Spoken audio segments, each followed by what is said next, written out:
Mademoiselle. You might not need quite that much. We'll leave it for now because nothing else is right.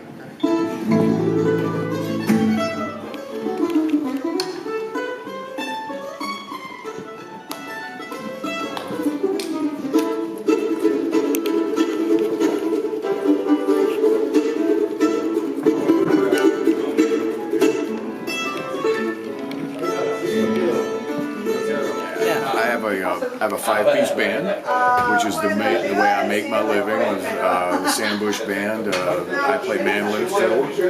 We have guitar, bass, drums, and banjo. So it comes from the world of bluegrass music, but it's progressive bluegrass and new kinds that we write our own tunes and are influenced by rock and roll, jazz, reggae, country, everything. So they call it newgrass. And so I make my living, and you know, in the summertime, many times going to festivals. I mean, festivals is what I kind of do. Weekend before this, that we're, of course, now in a beautiful hall in New York, but last weekend I was in the hills of North Carolina. Oh yeah, I wonder, I heard you sing an Appalachian song, and so do you have a connection with Appalachia? Well, sure. I'm from Kentucky originally, and of course we live in Tennessee, in Nashville. Now that's, you know, in the city. We're not out in the coal mines or anything. No. But yes, I mean I have a direct connection in that my father, you know, was a farmer, a fiddle player, and my grandfather, my mother's dad, was a fiddle player. And so music is in the family, as well as I grew up close to Nashville, so I could hear music on TV and the radio from Nashville. So music was, I'm fortunate because music was part of my life, and we grew up loving music, and our parents wanted us to play music. They wanted us to do anything except be farmers. They didn't want us to be farmers like they were. Did you want to be a farmer? No. You didn't? No, but it was a great way to grow up, and in a healthy way to grow up. We raised our own vegetables, and it was a cattle farm, and cattle and pigs, and tobacco was one of our crops. So it was hard working. But I now know that that growing up on the farm, once I started playing music, that it helped me concentrate on music, because when you get home, you're stuck on a farm. You can't just ride down the street on your bicycle. Could be so beneficial. So really it helped me channel my energy into the love of music. I started playing mandolin when I was 11 years old. So really by the time I was 13, my mind was only on music, and so it really, looking back, I think it was a great way to grow up. And did you have any formal music education? A little bit, just in that. Well, I was self-taught on mandolin and fiddle, and then, but again, growing up around Nashville, I could watch television. And watch the performers' hands move, watch the musicians' hands, or seeing the Beatles on the Ed Sullivan. I grew up watching the Ed Sullivan show, so I saw the Rolling Stones, the Beatles, Jefferson Airplane, the Cream, Hendrix. I saw all that on TV, and so growing up, by Nashville, the music just sort of was. I feel very fortunate that I thought everybody got to see all these music shows like we did, but no, it was Nashville television that was giving these great music, everyday music shows, 3 or 4 hours of music. Yeah. So you perform often, I assume. How often, more or less? I'm never bored. There's always something.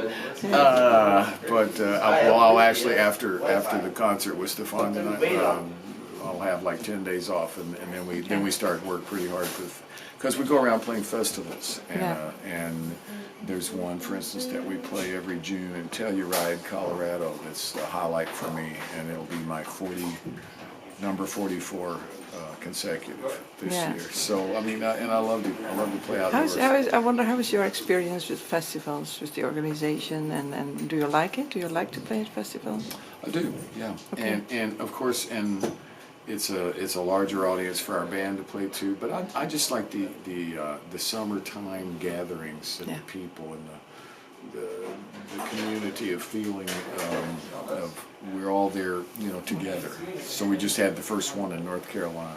Oh, you did. What kind of festival was Well, that? it's called Merle Fest, and Merle Fest. it was named after Doc Watson's son Merle. And Doc and Merle were great guitarists from the Southeast, and Merle died in the 80s, and we ended up naming a memorial festival after him. And it's every kind of music. It's everything. You know, Stefan should go there. I mean, he would succeed there. All music succeeds there. Okay. But I mean, they're acoustic music for the most part. Yeah. But they've had everything. Like this year, they had Chris Christopherson was there. My band played. Steve Martin and the Steve Canyon Rangers. So it's really varied. Instrumental songs, you name it. But many great guitar players go there because Doc Watson was their hero. By the way, I loved it when I heard you sing. I love your voice and the way you sing, your intonation, everything. It's really nice. Is there a song that you think would be your most preferred, a song that you really like? Or you don't have a preference? Well, you know, I like to sing Bob Marley songs. I like to sing Bill Monroe songs. So, you know, the two guys whose initials are BM. But I like the Bob Marley song, No Woman, No Cry by Bob Marley. Is what I like.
Fortunate to do what I do for a living, and it's you know, it's a great thing if you can enjoy what you do, and I do, and I'm very fortunate in that way, and there was never one decision that I want to be a musician. It's just that I'm fortunate that the sounds and the love of music just led me to do this. Isn't it wonderful? Compelled me to do it. It is.